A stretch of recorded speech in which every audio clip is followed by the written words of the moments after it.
ሰላም ጤና ይስጥልን። ዛሬ በመካከለኛው ምስራቅ ያለው ውጥረት እጅግ አስገራሚና አስፈሪ አቅጣጫ ይዟል። ትላንትና ምሽት በኢራን ዋና ከተሞች ላይ የተከሰተው ድንገተኛ የኃይል መቋረጥና የጦርነት አድማስ እየሰፋ መሄዱ ዓለምን አስቆጥቶታል። የትኞቹ ሀገሮች ናቸው ወደዚህ ጦርነት እየገቡ ያሉት? በኢራን ኤሌክትሪክ ማከፋፈያዎቹ ላይ የተፈጸመው ጥቃትስ ምን አይነት አቅጣጫ ይዟል? በዚህ ጦርነት አፍሪካስ ምን አይነት ጉዳት ይደርስባታል?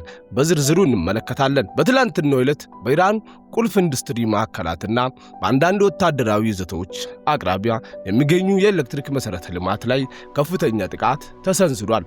ይህም ጥቃት በሳይበር የተፈጸመ ወይስ በረቂቅ ሚሳኤሎች ከውን በይፋ ባይረጋገጥም ቴህራንን ጨምሮ በርካታ ከተሞች ለሰዓታት በጨለማ ተውጦ አድሯል። ኢራን ባለስልጣናትም ይህንን ድርጊት የአሸባሪ ጥቃት ሲሉ የጠሩት ሲሆን በስተጀርባም አሜሪካና እስራኤል እንዳሉበት አረጋግጧል።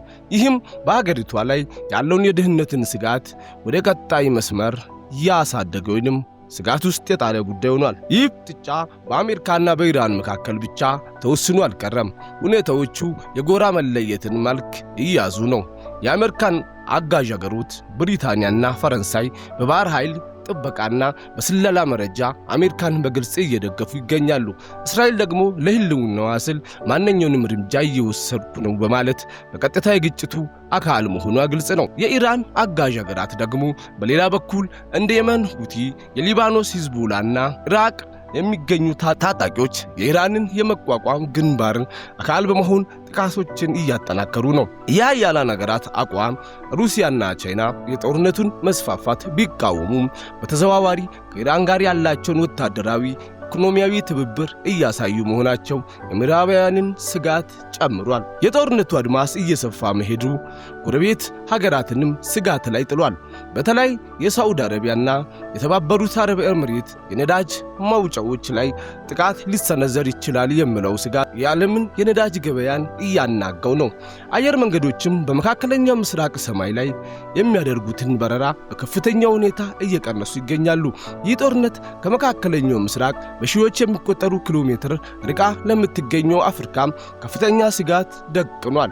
በተለይ ከነዳጅ ዋጋ ጋር ተያይዞ የወጡ ያሉ መረጃዎች አሳሳቢ ናቸው። የነዳጅ ዋጋ መናር በሆርሙዝ ወሽመጥ ላይ የተፈጠረው አለመረጋጋት የዓለም የነዳጅ አቅራቦት ላይ እክል ፈጥሯል። በዚህ ምክንያትም የነዳጅ ዋጋ በአንድ ጀንበር ከፍተኛ ጭማሪ አሳይቷል።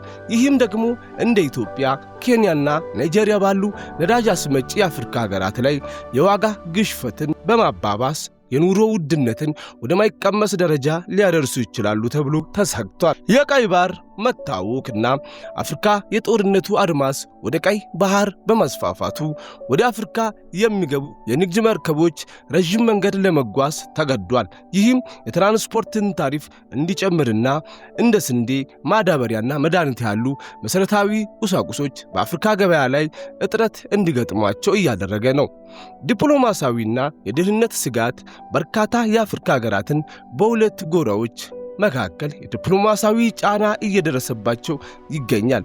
በተጨማሪም በምስራቅ አፍሪካ ያሉ የጸጥታ ሁኔታው ከቀይ ባህር ውጥረት ጋር ተያይዞ ቀጠናው ቀውስ ሊያስከትል ይችላል የሚል ስጋት በአፍሪካ ህብረት ዘንድ ተፈጥሯል። በአጠቃላይ የኢራንና የአሜሪካን ፍጥጫ አሁን ከሁለት ሀገራት አልፎ ዓለም አቀፋዊ ኢኮኖሚ አደጋ ሆኗል።